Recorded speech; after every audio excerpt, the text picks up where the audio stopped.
Hello दोस्तों, नमस्कार। आइए आज इस वीडियो के माध्यम से हम संत रहीमदास जी के दोहे भाग 4 लेकर आया हूं। तो आइए दोहा का आनंद लें। इससे पहले आप लोगों से एक छोटी सी विनती है कि वीडियो पसंद आए तो लाइक, शेयर और कमेंट ज़रूर करिएगा, जय सतगुरु लिख करके।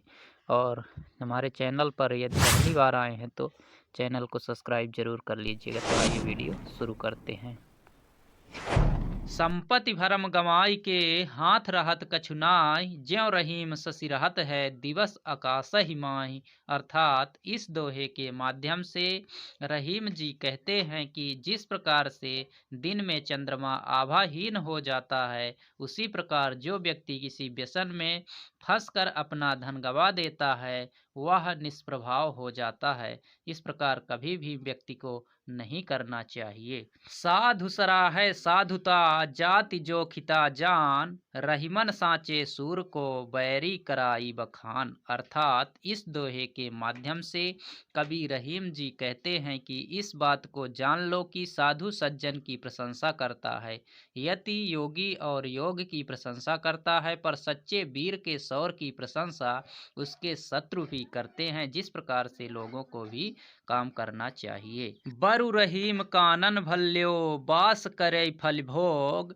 बंधु मध्य धनहीन हुए बसिबो उचित न योग। अर्थात इस दोहे के माध्यम से कवि रहीम जी कहते हैं कि निर्धन होकर बंधु बांधवों के बीच रहना उचित नहीं है। इससे अच्छा तो यह है कि वह वन में जाकर और फलों का भोजन करे, वहीं निवास करे।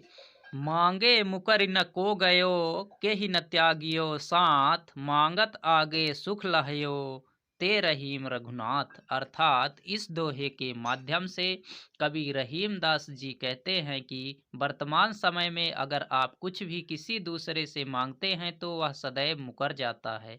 कोई भी आपको आपकी आवश्यकता की वस्तु उपलब्ध नहीं कराता, किंतु केवल ईश्वर ही है जो मांगने पर प्रसन्न हो जाते हैं और आपको मांगा मनचाहा मिलता है।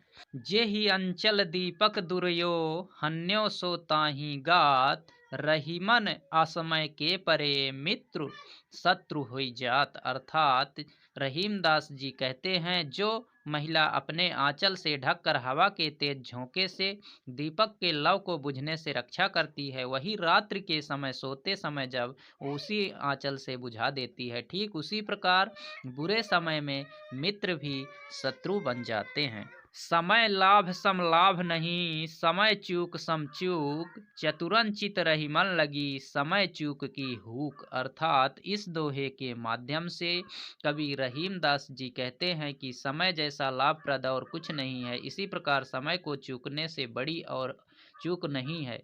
यदि समझदार व्यक्ति समय चूक जाए तो उसे यूं प्रतीत होता है मानो चित्त में चूक ही हुक सूल की भांति चुभ गई हो।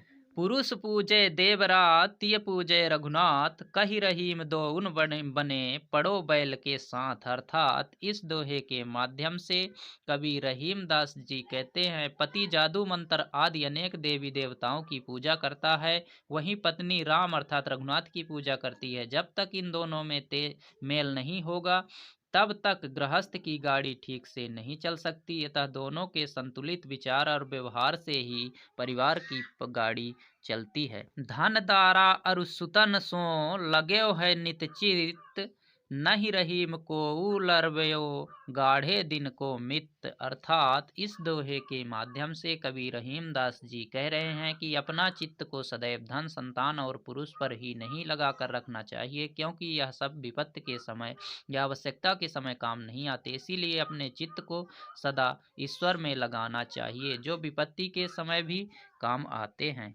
रहीमन कुटिल कुठार ज्यों कर डारत दुई टूक, चतुरन को कसकत रहे समय चूक की हुक। अर्थात इस दोहे के माध्यम से रहीमदास जी कहते हैं कटु वचन कुल्हाड़ी की भांति होते हैं। जिस प्रकार कुल्हाड़ी लकड़ी को दो भाग में बांट देता है, ठीक उसी प्रकार कड़वे वचन व्यक्ति को आपस दूर कर देता है। समझदार व्यक्ति संकट में भी कड़वे वचन नहीं बोलता, वह चुप रह जाता है और सभी को जब समय आता है तब जवाब देता है।